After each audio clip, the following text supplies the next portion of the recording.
Hey all, new day, new verse as we dig on in to Matthew 17, continuing today with verses 22 and 23, where Jesus is again predicting his own death. And it is a somber verse, well, pair of verses, but there seems to be an interesting invitation to the dichotomy of the kingdom on the other side. Let's dig in. After they gathered again in Galilee, Jesus told them the Son of Man is going to be betrayed into the hands of his enemies. He will be killed, but on the third day he will be raised from the dead. And the disciples were filled with grief. I think it's interesting here on a couple of things. It's a very short couple of sentences, but there's so much packed in here. Like starting out the fact that it's after they gathered again in Galilee. Because the last time we got any information about where Jesus happened to be, he was in Caesarea Philippi. And then after this, tomorrow, they'll be arriving in Capernaum. So why is this little bit here about gathered in Galilee? Well, that's kind of his home. And it's interesting that gathered in the place of home, his disciples, are given this devastating news.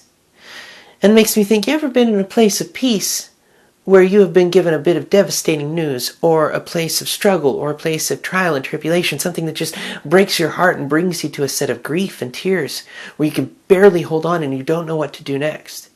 And it's delivered at a place, from a person even, that you're like, I don't need this news right now, why are you doing this to me?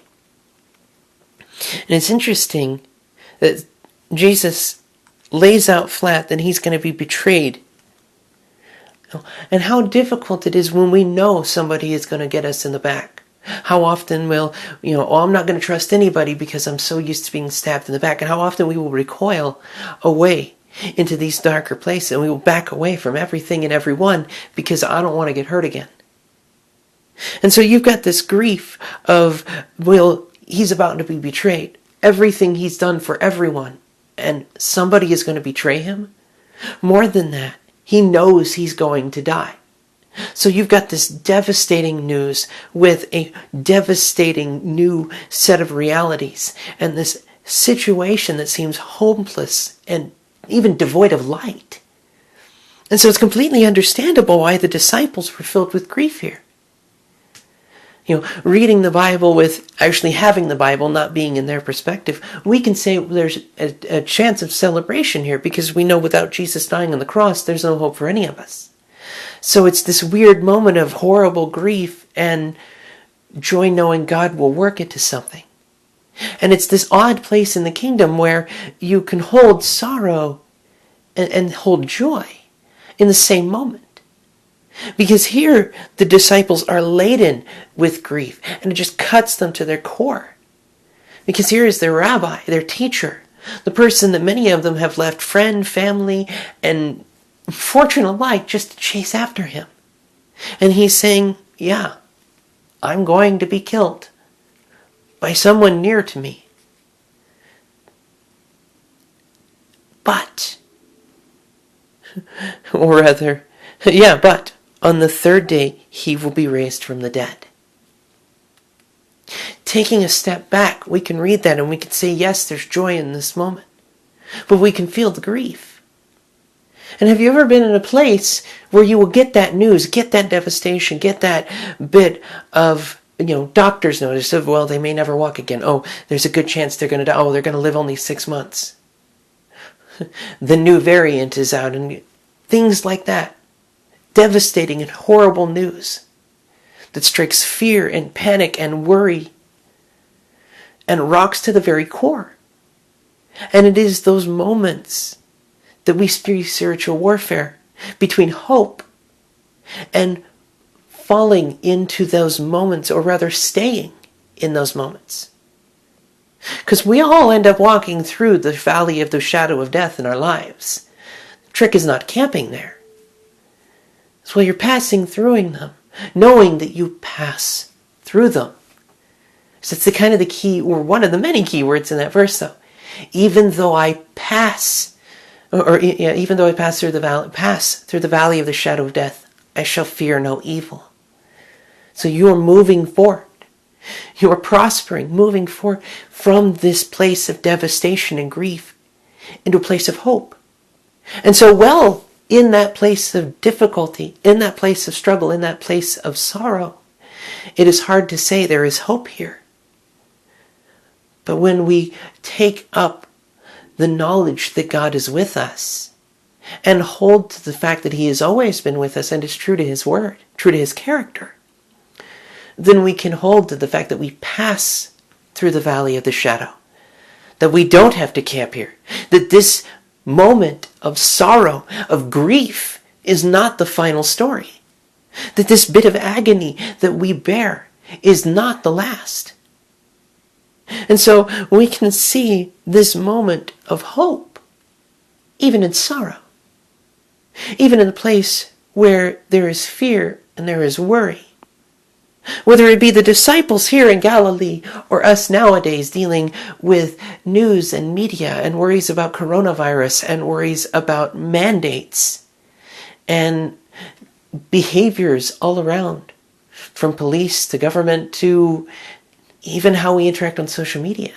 There's this constant cry of fear and this constant time of hate of day of just digging into this moment of they suck and they suck and they suck. And it gets to this grieving of spirit because you get surrounded by all this stuff and you just start to weep because there's such horror out there. And so it's easy to understand quite readily in those dark moments why the disciples would grieve. They're at home getting worse news that they could ever believe. Their rabbi, the one they've chosen to follow with everything they have, is about to die. They're in grief, knowing that he's going to be betrayed to his enemies. They're in grief. Like we are here grieving about this constant stream of fear, this constant stream of hate. Yet there's a but God moment. You remember how I was going off yesterday about verse 21 and not liking the but moments, like nothing is impossible, God, and then a but? No. Here's my favorite kind of but in the Bible. But God. But on the third day he will be raised from the dead. So when the disciples are hearing this, holding this grief, somewhere in them is planted the seeds of hope that but he will be raised on the third day. And we can have that same kind of hope in the other hand. Interesting to see it. The grief and hope in the other hand. I just realized that. Anyway, the beauty in being able to hold to that. So while there is darkness and there is struggle and there's difficulty and there's what do we do next and I'm not sure and all these questions and these 2 minutes of hate kind of thing, or 20 minutes of hate, however you want to, I don't recall from 1984 off the top of my head.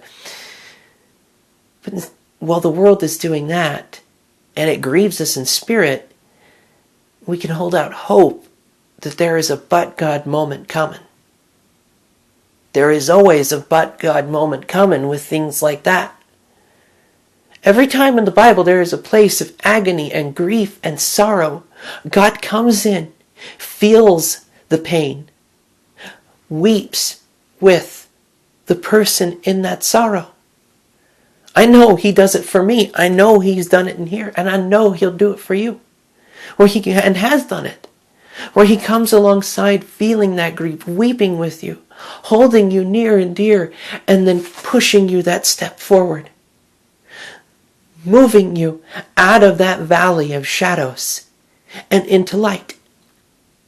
Sometimes using another person to do it. Sometimes infusing you with supernatural strength. That is the God we serve, the one who steps into that agony place and says, but I am your comforter. That's the God we serve. The God who knows the sorrow we hold and cling to sometimes in one hand. And gives us the ability to hold hope, joy in the other. It's interesting, just as a sidetrack moment, for those who might not understand fully. Happiness and joy are not the same thing. Happiness is an emotion, joy is a state. I know I've said this a couple of times, but I want to reiterate it here. Because you can be in a place of sorrow and grief, and weep with those who are weeping, and be sorrowful with those who are sorrowful, Remember the hope that God will bring a but God moment, that he will step in, true to his name, often for his name's sake, that the grief will not last. We sing a Vineyard song, I think it is, though sorrow may last all the night, joy comes with the morning. It's straight out of here. And it's the truth. It is a truth that we can hold to and let him put firmly and deeply into us. Part of that cornerstone foundation is he shows us that there is a place for both. Ecclesiastes sees that there is time for both. God recognizes these things. And much like with the disciples' grief, our grief now he understands. He hears, he weeps with us. And he reminds us there is a but God moment coming. There is a but God moment coming to all the coronavirus fears. There is a but God moment coming to all the political shenanigans in every direction. There's a but God moment coming to when we stop playing by that game and start living by his. And often he'll have a but God moment for everyone coming up, I'm willing to bet. Where we all take a moment to realize that God is sovereign in all of these things. So, while in the state of grief, even in the moment of being filled with grief as the disciples were here, remember the memory stones where God has proven himself true. So that while the sorrow was lasting for the night, that as joy comes with the morning, it will be a true joy. Remembering that he was true then, he is true now, and he will be with whatever is to come. That is the hope we live in. That is the hope of the Lord.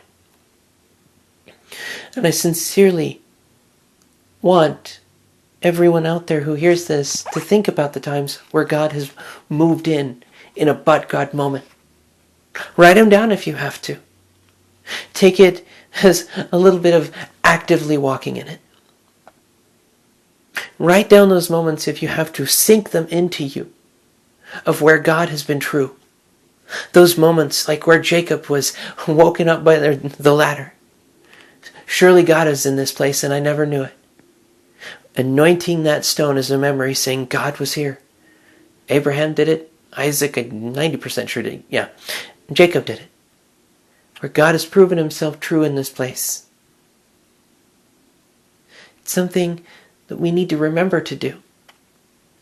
Because when the enemy decides to attack and try and say that the sorrow will last forever, that the night will last forever, that the valley will last forever, we can say, no. Here's where God has brought me to the mountain. Here's where God has brought me to the mountain. Here is where God has brought me to the mountain. So every time the enemy decides that he wants to pick a fight and be that screw tape demon in the air trying to convince you of anything other than the fact that God is sovereign over it and will see you to it and through it, hold to those memory stones. Remember the fact that God has poured his oil over you and is walking in relationship. We are invited to that. Chase after him. I promise you, you will see new strength. Run after him, and you will mount up like wings of eagles. I'm talking from not just personal experience of going from those darkest of dark places and being able to sing of hope. I've seen it time and time again in my life and others throughout the Word. When you trust him, it doesn't necessarily get easier as we generally define the concept. But it gets better. It gets different. And in that form, it gets easier. Because the more you chase after him, the more it stops being a practice and starts being character. And from there, it's just walking humbly with our God. It's kind of nice that Micah only had those 3 little things listed there from the Lord.